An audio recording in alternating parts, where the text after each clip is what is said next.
সবসময়ই পাওয়ার চেয়ে কিছু দেওয়ার চেষ্টা করো। মনে রেখো, প্রদানকারীর হাত সর্বদাই উপরে থাকে।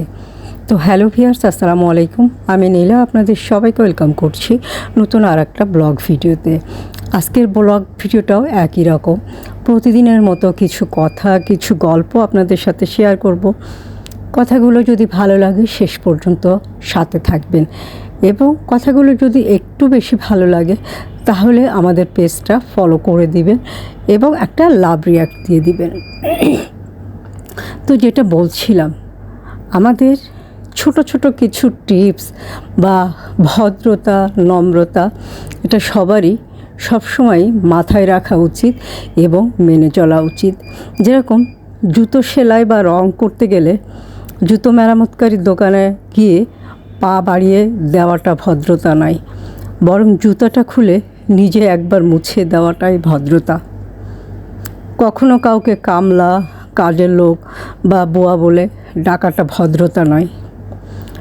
মনে রাখতে হবে, তারাও কারো না কারো ভাই, বোন, মা, বাবা, তাদেরকে সম্মান দিয়ে ডাকা উচিত। বড় শিক্ষা, পদ বা পদবীর দিক দিয়ে কেউ ছোট হলেও কখনো কাউকে ছোট করে দেখো না, নইলে তুমি একদিন ছোট হয়ে যাবে। পড়াশুনো করে জীবনে উন্নতি করো, কিন্তু কারোর ঘাড়ে পা দিয়ে উপরে ওঠার চেষ্টা করো না। কাউকে সাহায্য করে পিছনে ফিরে চেয়েও না, সে লজ্জা পেতে পারে। সবসময় পাওয়ার চেয়ে দেওয়ার চেষ্টা করো। মনে রেখো, প্রদানকারীর হাত সবসময় উপরে থাকে। এমন কিছু করো না যার জন্য তোমার এবং তোমার পরিবারের উপর আঙুল ওঠে, যেটা অনেক সময় অনেকে ইয়াং বয়সে করে থাকলেও হয়তো বয়স গেলে সেটা বুঝতে পারে, কিন্তু তখন আর কিছু করার থাকে না। তারপরেও নিজের যোগ্যতা, নিজের সম্মান নিজে অর্জন করার সেই বয়স হলেও চেষ্টা করা উচিত। যদি তুমি ছেলে হয়ে জন্ম নিয়ে থাকো তাহলে দায়িত্ব এড়িয়ে যেও না। শুধু ছেলে না, তুমি যদি মেয়ে হয়েও থাকো তাহলেও দায়িত্ব এড়িয়ে যেও না। তোমার কি আছে তোমার গায়ে সেটা লেখা নেই, কিন্তু তোমার ব্যবহারে দেখা যাবে তোমার পরিবার কোথায় আছে। কখনো মার কথা শুনে বউকে বা বউয়ের কথা শুনে মাকে বিচারের কাঠগড়ায় দাঁড় করিও না। কাউকে ফেলতে পারবে না। যারা ছেলে তারা অবশ্যই এই কথাগুলো মেনে চলবেন। কখনো যদি কারোর বাসায় নিমন্ত্রণ খেতে গেলে বাসায় দুমুঠো ভাত খেয়ে যাবেন। অন্যের পাতিলের ভাতের আশায় থাকাটা ঠিক না। এমনও হতে পারে ওখানে আপনার খাবারটা ভাগ্যে নাও জুটতে পারে। আর একটা বিষয় আমাদের সবসময় মনে রাখা উচিত, কারোর বাসার খাবার বা কেউ যদি কোনো খাবার রান্না করে সেটা নিয়ে খারাপ সমালোচনা বা কোনো ধরনের সমালোচনা না করাটাই ভালো। যদি সম্ভব হয় প্রশংসা করবেন, তবে কারোর খাবারের রান্না নিয়ে সমালোচনা করবেন না। কেউ খাবার ইচ্ছে করে অসৎ করার চেষ্টা করে না, সবাই তার সর্বাত্মক দিয়েই চেষ্টা করে রান্নাটা ভালো করার। তবে কোনো দিন হয়তো বা খারাপ হতে পারে, আবার কোনো দিন হয়তো বা ভালো হতে পারে। বড় হবার জন্য নয়, মানুষ হবার জন্য চেষ্টা করো। জীবনের শেষ নিঃশ্বাস পর্যন্ত মানুষ হওয়ার জন্য চেষ্টা করো।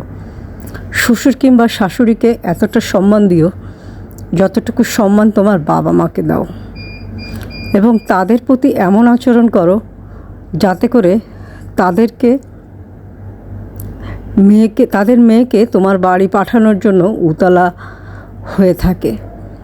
এটা ছেলেদের জন্য, আর মেয়েদের জন্য একই কথা। শ্বশুর শাশুড়ি সবাইকে, নিজের বাবা মাকে যেরকম সম্মান দিতে হবে, অন্যের বাবা মাকেও, শ্বশুর শাশুড়িকেও সম্মান দিতে হবে। সবসময় ভদ্র ও নম্রভাবে চলতে হবে, সুন্দর করে কথা বলতে হবে। সুন্দর কথা মানেই কিন্তু আপনার অনেক সুন্দর করে ইংলিশে বা অন্যভাবে কথা বলতে হবে সেটা না। আপনি সাধারণ বাংলায়, আপনার আঞ্চলিক ভাষায়ও সুন্দর করে কথা বলতে পারেন। কখনো অন্যায়ের সাথে আপোষ করবেন না। আর সুন্দর সুন্দর শাড়ি পরতে কখনোই ভুল করবেন না বা ভুলে যাবেন না। আর ভুলে গেলেও আমি আপনাদেরকে মনে করিয়ে দিব সুন্দর কিছু হাতের কাজের শাড়ি আপনি কোথায় পাবেন। সুন্দর কিছু হাতের কাজের শাড়ি আপনি পেয়ে যাবেন অদ্রি ফ্যাশন অ্যান্ড লাইফস্টাইলের পেজে।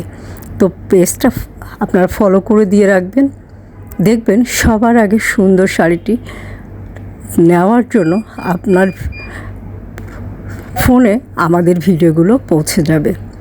সুন্দর সুন্দর শাড়ি নিজে পরবেন, সময় সুযোগ যখনই পাবেন সুন্দর একটা শাড়ি পরে পরিবারের মানুষজনকে নিয়ে প্রাকৃতিক পরিবেশ থেকে ঘুরে আসবেন।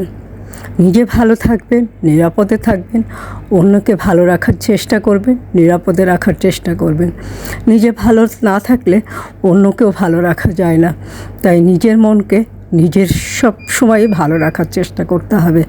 তো অনেক কথা বললাম, আজকের কথাগুলো আপনাদের কেমন লাগলো কমেন্ট করে জানাবেন। কথাগুলো যদি একটু বেশি ভালো লাগে তো অবশ্যই আমার পেজটা ফলো করে দিবেন। ভালো থাকবেন, সুস্থ থাকবেন, সুন্দর থেকে সুন্দর একটা শাড়ি পরবেন।